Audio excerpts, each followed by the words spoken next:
Morning, members of the public. Welcome to the Council meeting on the 27th of June 2018. I'm going to open the meeting with a karakia. Whakataka hou ki te uru, whakataka hou ki te tonga. Kia makinakina ki uta, kia mataratara ki tae. E hiake ana te atakura, he tio, he huka, he hauhu, ki hei mauri ora. Just a reminder to everybody that's present today that the meeting will be live webcast. And also when we're voting, councillors, that will be voting by division only at council meetings, so please say aye or no when your names are called, and we'll raise your hands. Welcome all. This is our final meeting before the July recess. I do have an apology from Deputy Mayor Day. Deputy Mayor Day had an unfortunate accident last night. She tripped and fell and hit her head directly, so spent the night in hospital. So we certainly send her our best wishes. I've talked to her husband. She's in good heart, but a little pained. So she's in apologies for the meeting today. I don't have any other apologies recorded. Okay, so I'll move the apology for Deputy Mayor Day. I have a seconder, Councillor Calvi Freeman. So moved and seconded. All those in favour, please say aye. Aye. Against? I declare that motion carried. Now, I just do have one announcement. During the period of July, there's about a 4-day overlap when I'm away overseas still, and Deputy Mayor Day is also overseas on personal leave. So for that period, in the event of a disaster, it is wise for us to have someone appointed if we have to undertake any emergency declarations. And so we've asked Councillor Marsh if he could be as acting mayor while I'm away with the Deputy Mayor as well.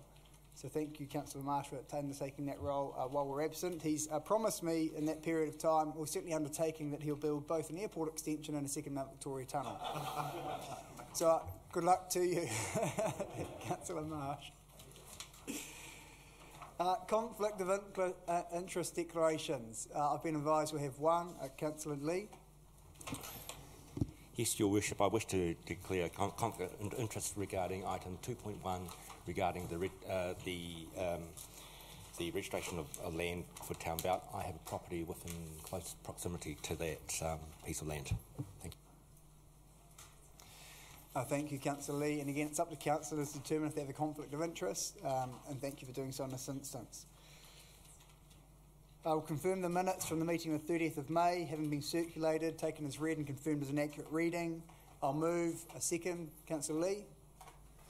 All those in favour, please say aye. Aye. Against? I declare that recommendation carried. We don't have any public participation today, so we'll move to report 2.1, addition of land to the Wellington Town Belt. Councillor Gilbert, I'll ask you to introduce the report.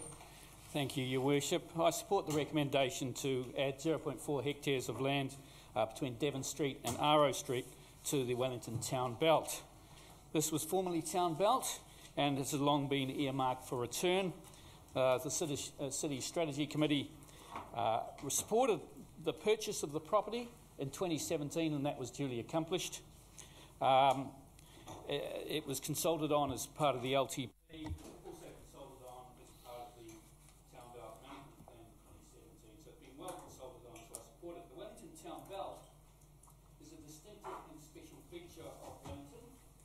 The concept of the Town Belt was advocated by social reformers a couple of centuries ago to give relief to the citizens of the very tightly crowded cities.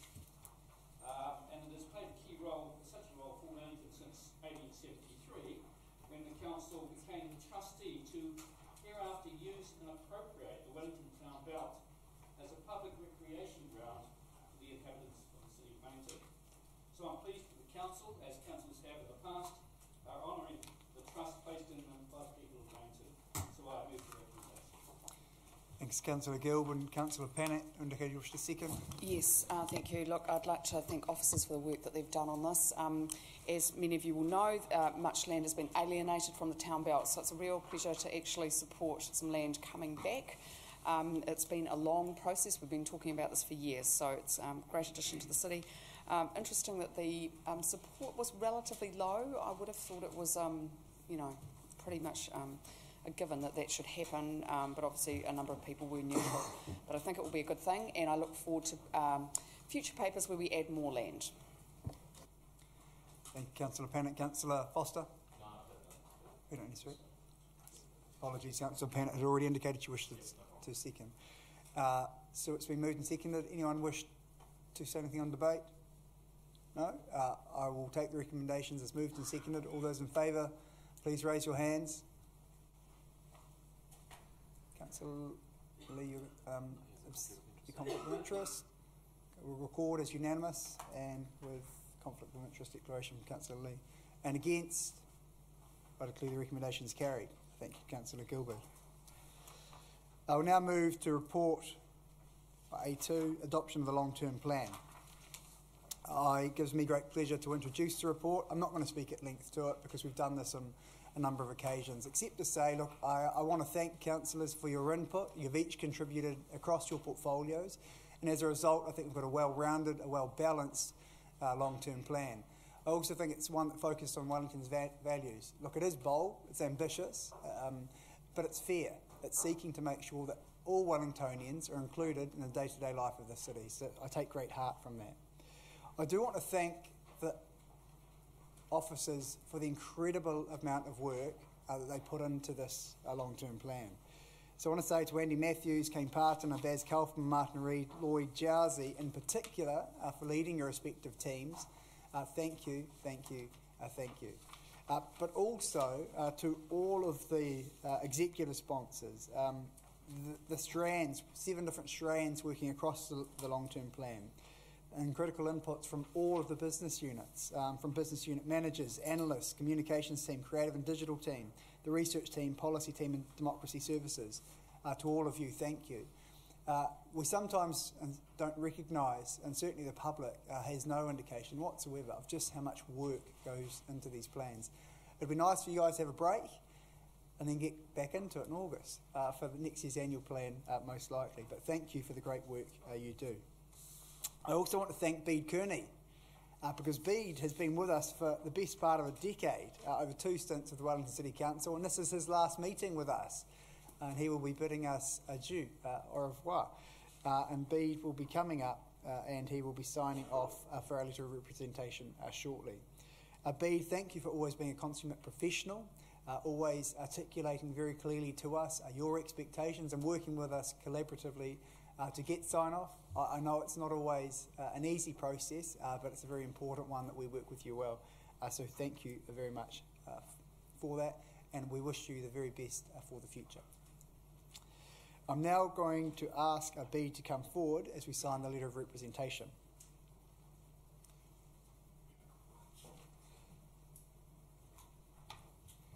And we'll also ask Bede to provide his ordered opinion.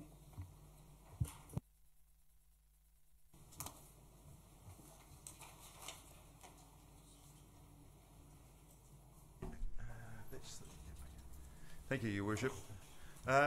With me I've got Karen Young. Karen's going to be the director that's taking over from me on the audit, and so we've had a really good transition through the long-term plan process. As the Mayor pointed out, it's a very long and arduous process for the organisations, and it's really pleasing today to have got to the position where I'm able to sign off on an unqualified audit opinion on the Council's 10-year plan.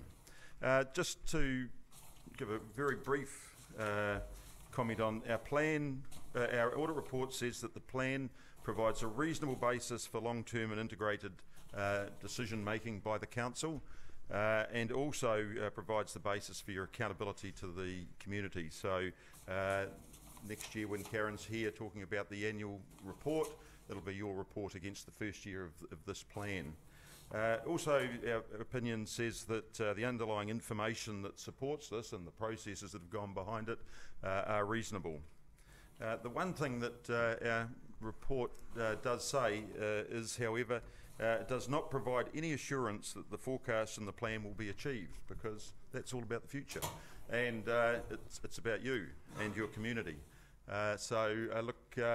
I'm pleased to be able to sign this opinion. I've really enjoyed my 2 stints as the Auditor of Wellington, and I'll go away back to Christchurch, but I'll still be in Wellington a lot, and I'll always have a little eye on what's happening in Wellington as well. And I'm sure I'll make myself available of the facilities that you have here. I look forward to the building next door being high on my list of priorities when it is up and running again. So thank you for your kind words, and all the best for the future.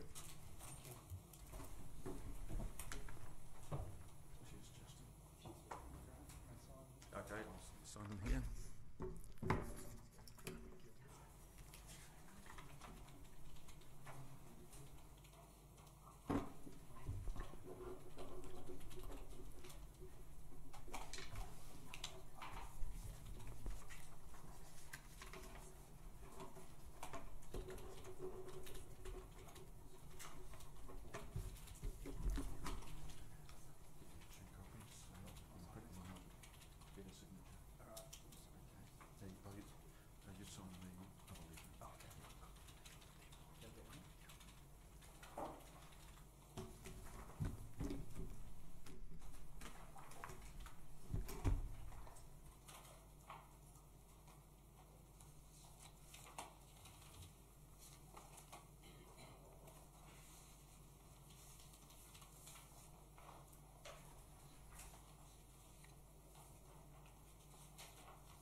Thanks again.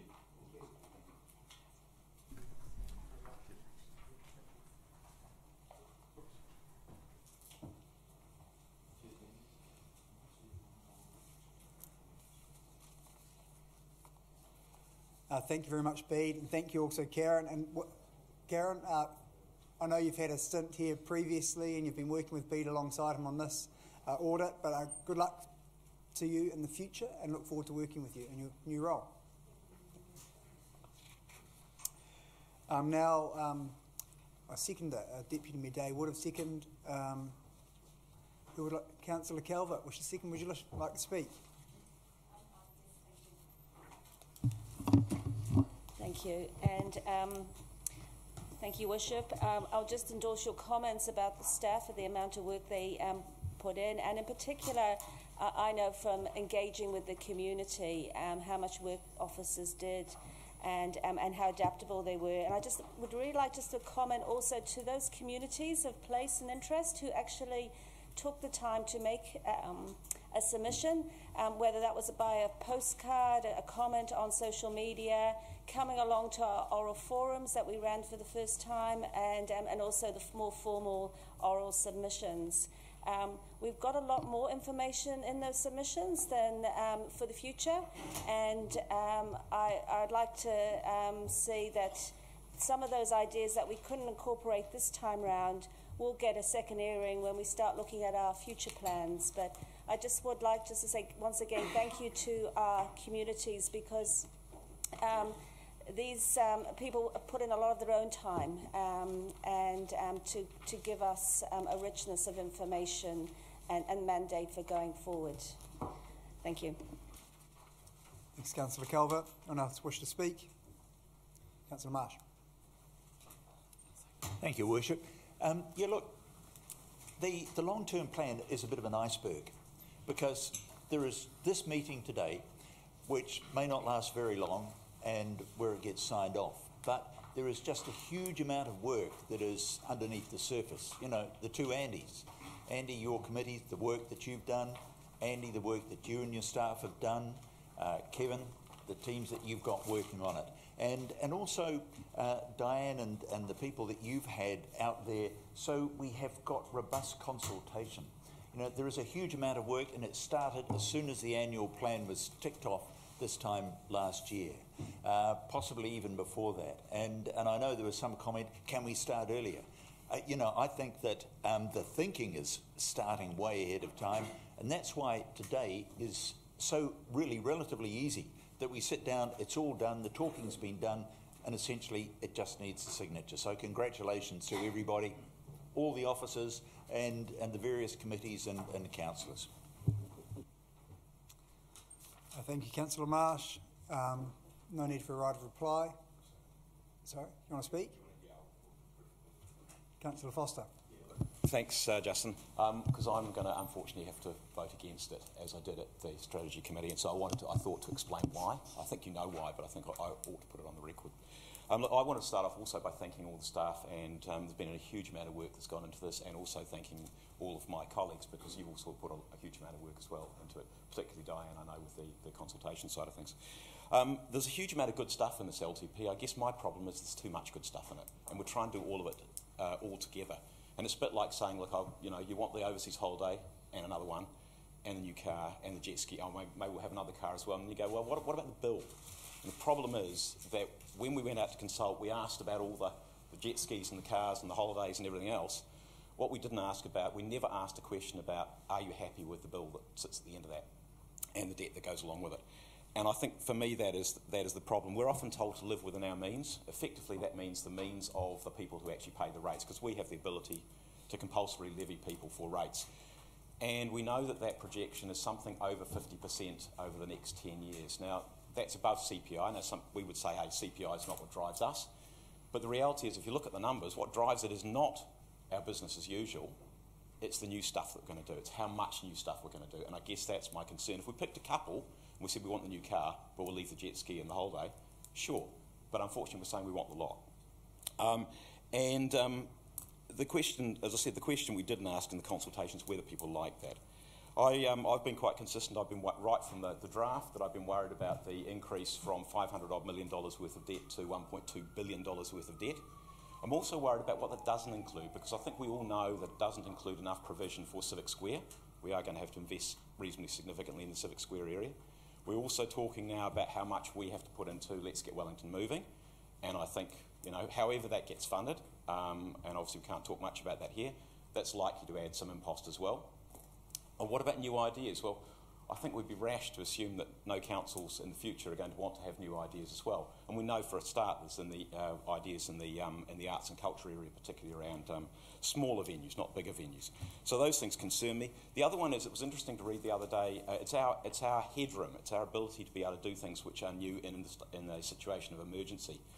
And I know, Iona, you've talked about the headroom we've got, which is only about $14 odd million. If we get to, we say that 175% of debt to income ratio is our maximum. I was really worried the other day to hear, well, if we need to breach it, we'll just change the maximum. That's really concerning to me. And the comparison is, look, others are worse. Well, yes, they are, but that's not really what we want to compare ourselves with. It was interesting to read the other day that Christchurch City has gone from 30% debt to income ratio pre-earthquake.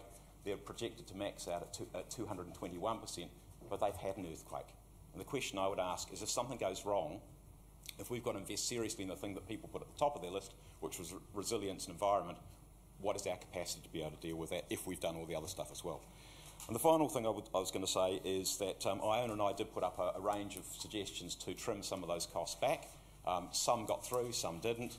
That's life. But in my view, we could quite easily get that debt down by about $400 odd million and still be able to do at least one of those big new things, and the OPEX down by at least $200 million over the next 10 years. That's what I think, but so I just thought it was worth explaining, and I apologise that I'm not on the same wavelength as other people, and that other people are now sticking their hands up. There's a lot of good stuff in there, but I just think it's too much all at once. Councillor Penner. I'm going to speak because Councillor Foster, of course, have a significant amount of sympathy for what you've said, and certainly the point around the headroom is extremely concerning.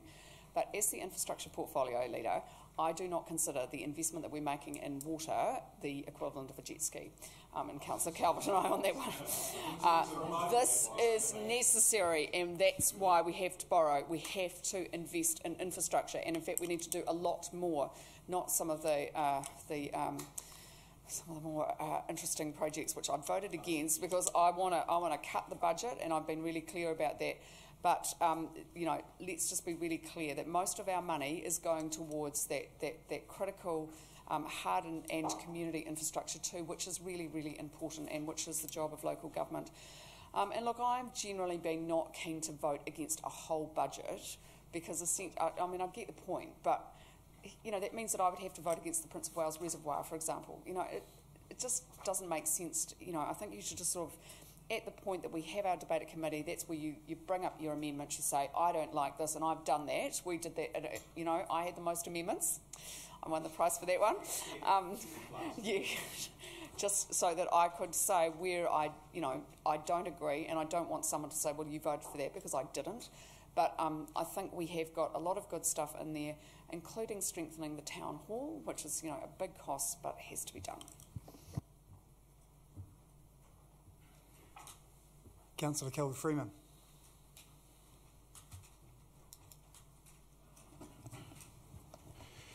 Your Worship, I'd like to make a plea to the people of Wellington. It was Aristotle who said, seek first to understand. I read the social media, I read the letters to the editor, I read my emails that come in. We have, and there are lots of all of those things. We're living in an era where people can communicate very easily and very quickly, but not always very sensibly. People are apt to make a comment. They don't like something. The council is silly. The council is misguided. The council should be doing this. The council should be doing that. I say again, seek first to understand. This is a 478-page document, and while I would not expect the average member of the public to read 478 pages, I would make a plea to them to try and get to grips with the key elements of this document. The City Council's business is a large business, the first or second largest business in Wellington, depending on the metrics. And I know how hard the officers have worked and how hard the councillors have worked to generate a robust strategic plan to cover the next 10 years. I also know that we're living in a changing world and that we'll be revising this plan, or at least reviewing this plan, in 3 years' time. And at that stage, we may feel that we want to change a lot of it. But it is important that we have this mark in the sand, this plan to help us go forward and to program for the next 10 years. I want to make a plea to the media. The media is the organisation that allows most of our citizenry to form an opinion on what the council does. Once upon a time, the media used to report facts. Nowadays, I believe the media likes to go more into the realm of opinion. Now, that's fine, as long as that opinion is balanced. The media has a huge obligation to provide balanced reporting of these meetings and to help the people of Wellington understand what goes on in this room. So the plea is to the media to be balanced. The plea is to the public to look at documents like this with an open mind, to realise the huge amount of work that goes on, and to seek first to understand before criticising. I think we have a well-rounded, balanced document here that will help us be a strong council, continue to be a strong council, and help us to manage and maintain and develop a strong city. So I would commend the plan. Thank you. Councillor Gilbert. Thank you, Your Worship. Just concentrate on a small element before I get on to a slightly bigger picture. And I just want to say that this long-term plan does support the outdoors and recreation. So we've got regional trails, we've got additions to the Zealandia and the zoo, we've got a big investment in play spaces, and that's been driven by the Deputy Mayor, Councillor Jill Day, and I'd like to compliment her on the way she chaired the long-term plan committee. We've got Newlands Park being invested in, we've got a longer-term plan for Granada North Park, and we've just decided to put the town addition to the town belt. So there are costs associated with these, but there are also benefits. You know, Wellington is a livable city. It's a city where people will get the benefit of health and so on, better health, as a result of developing these recreational and outdoor facilities. Up at the top, though, of course, are resilience and housing. We're seeing the benefits already in water supplies. The housing has been a big issue that we inherited, and I think it's remarkable that we've been able to tackle two really big issues, resilience and housing, and still maintain a very modest rate increase. So I would like to compliment the council, the mayor, deputy mayor, but also particularly the staff, the officers, for a fantastic amount of work in putting this together. Thank you. Councillor Free. Well, look, normally I'm quite risk averse and I don't actually like to see large debt, but I don't think this is a time for timidity. This is actually a time to be bold. If we are talking about a growth agenda, it needs to be supported with projects that underpin that. And I think that this is actually quite a balanced program. We may not do everything in this budget, and I completely agree with my colleague, Councillor Chris Kelby-Freeman, that you review things, you possibly end up adopting some of it might get pushed out to further years and some of it may never happen. But I don't think this is not the time for timidity. This is actually the time to have a bold and big vision. And I think this is a balanced vision.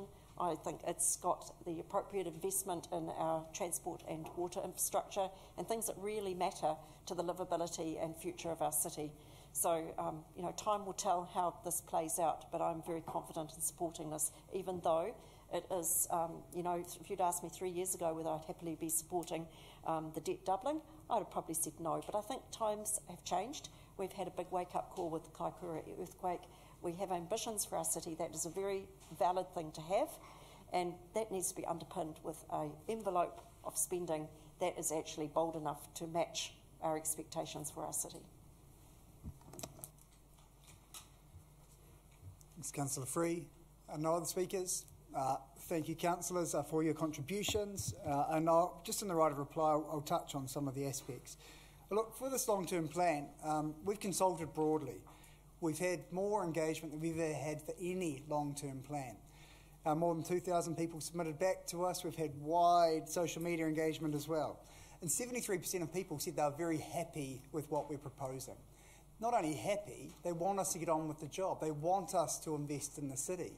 That level of support is unprecedented. I would suggest for this council, certainly in my time here, or in fact for its entire history, and unprecedented, I'd suggest, with other councils as well.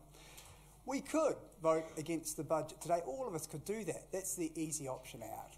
That's the easy option out, because from the 1st of July we'd have no funding to run any of the services in the city, and the city would grind to a halt immediately. So thanks, councillors, for having the courage, for stepping up and for voting on this budget to get it through, because we need to. Look, yes, we are being bold in this budget because we're focusing on important issues to the city, because we want to see the city grow. We want to maintain our position as the most livable city in the world. I can't choose out of resilience or the environment, around sustainable economic growth, around a transport and infrastructure network, of which ones I would cut, because we need to be doing each of them, and we can't continue to kick the can down the road, to pass it off to future councils and to say, we're going to pass it off to you in the future at a greater price because we weren't bold enough to make the decision now. What I'm not saying is everything will get built. We're focused on the next 3 years. There'll be another long-term plan in 3 years' time.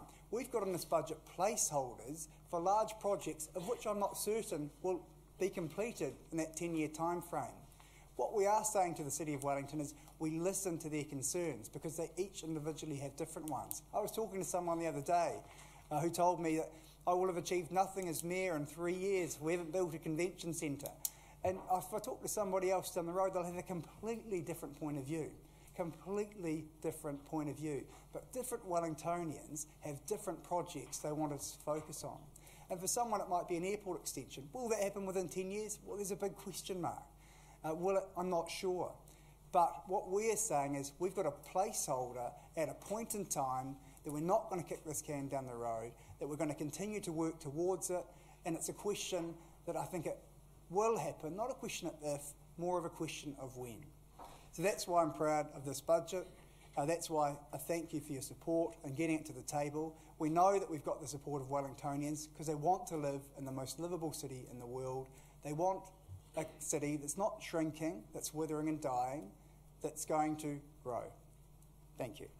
We'll take the recommendations as they are. All those in favour, please say aye and raise your hand. Aye.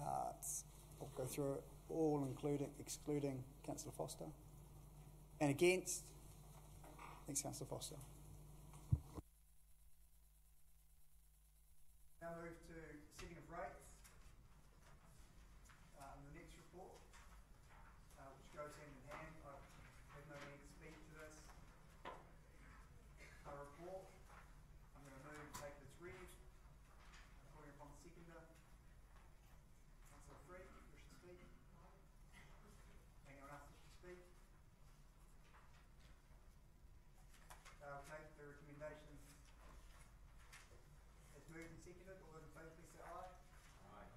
Against?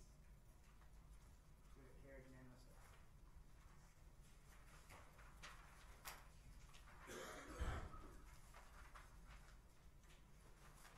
Now move to report 3.1, report of City Strategy Committee. I'll take each report individually and ask Councillor Marsh to introduce the Business Improvement District Strategy and Policy Update.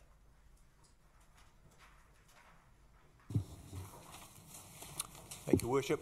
Well, this has been to committee and received unanimous acceptance, and it's just very basically a straightforward amendment to the bid policy, or change to the bid policy, which tidies up some of the wording in there and makes it clearer as to what the responsibilities of council are around maintaining the database and remaining in touch with the various bids.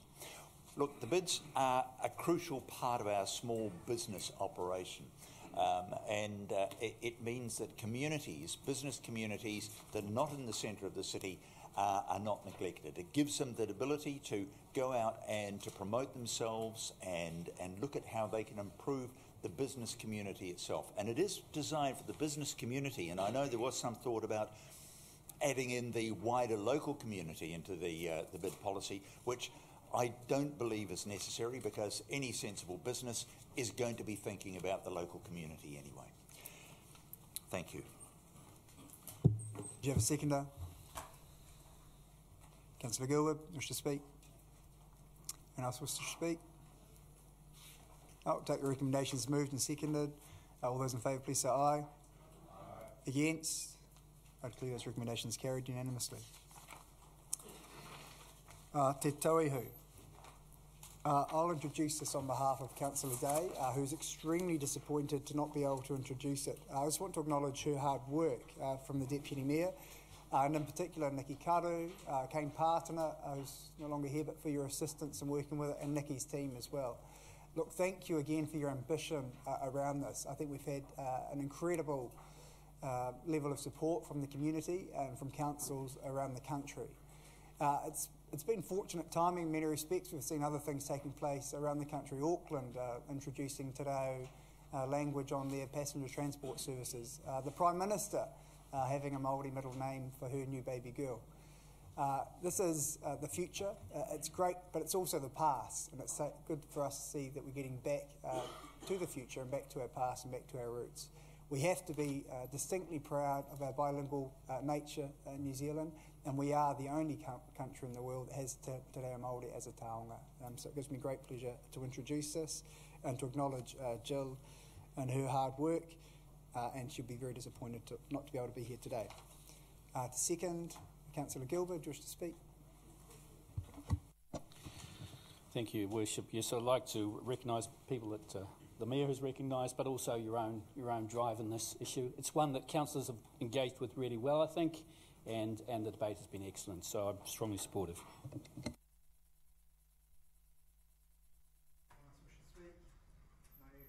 Reply. We'll move the recommendations. All those in favour, please say aye. Aye. Against? I declare the recommendations carried. Reserves naming Polish Children's Square and Terrafiti Wolf Glover Artificial Turf. Councillor Gilbert. Yes, I'd like to move this recognising the contribution of Wolf Glover. Councillor Wolf, wish to second, wish to speak?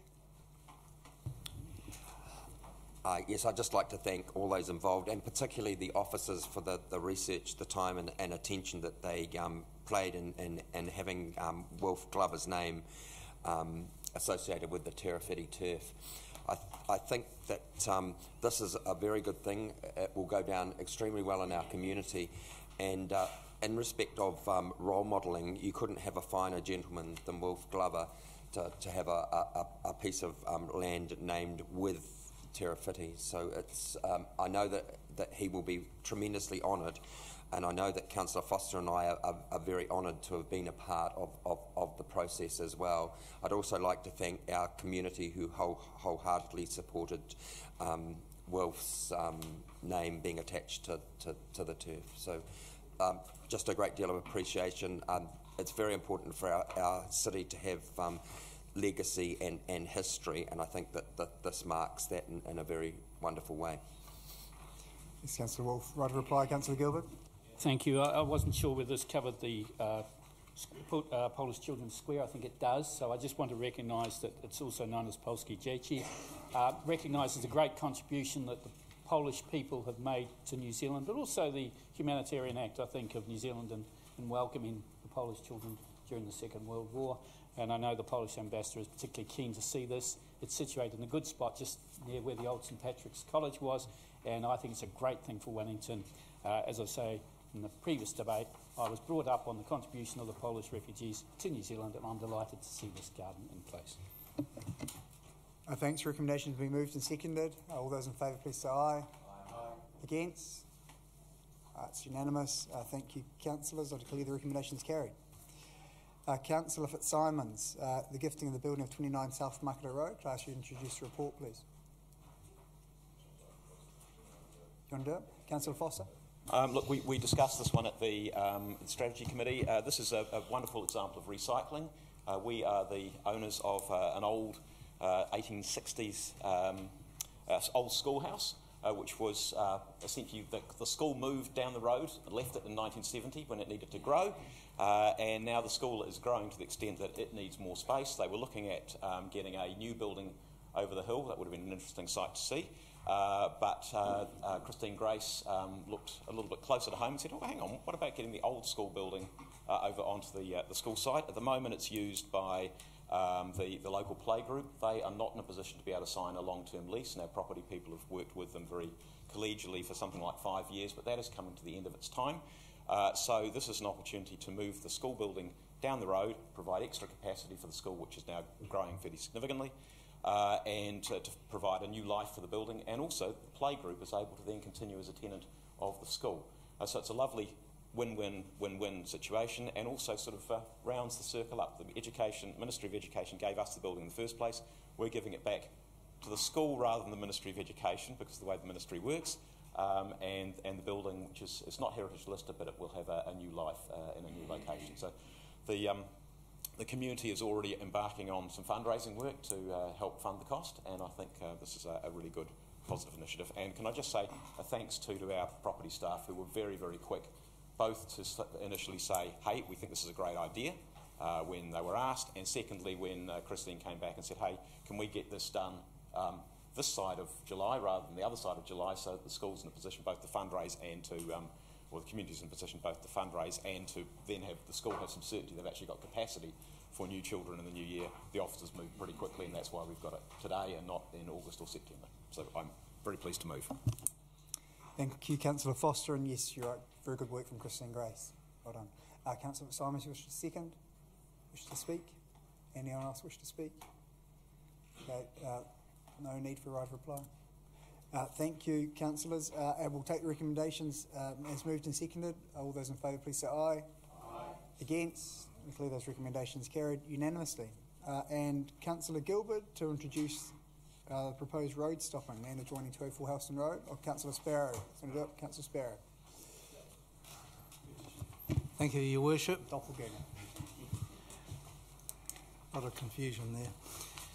This is to do with the owners of 204 Helston Road, Paparangi, purchasing from council 130 square metres of unneeded land, or unneeded by council, adjoining their property. So we're simply giving officers the okay to proceed to the next stage. I move that we accept the four recommendations set out here.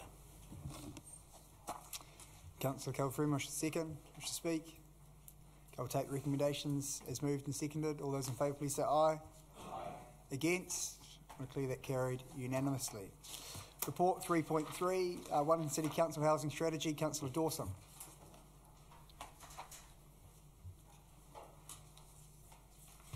Thank you, Your Worship. This has been discussed thoroughly at our previous committee meetings, and I'm really pleased to say that we've made some great progress there. I want to thank staff in particular for all the work they've done into it, particularly John and Julie and their team, who have put in some very, very long hours on this in quite fraught circumstances, with lots of different conversations flying around and lots of different things to have to balance and juggle as they go. But I think they've done a great job.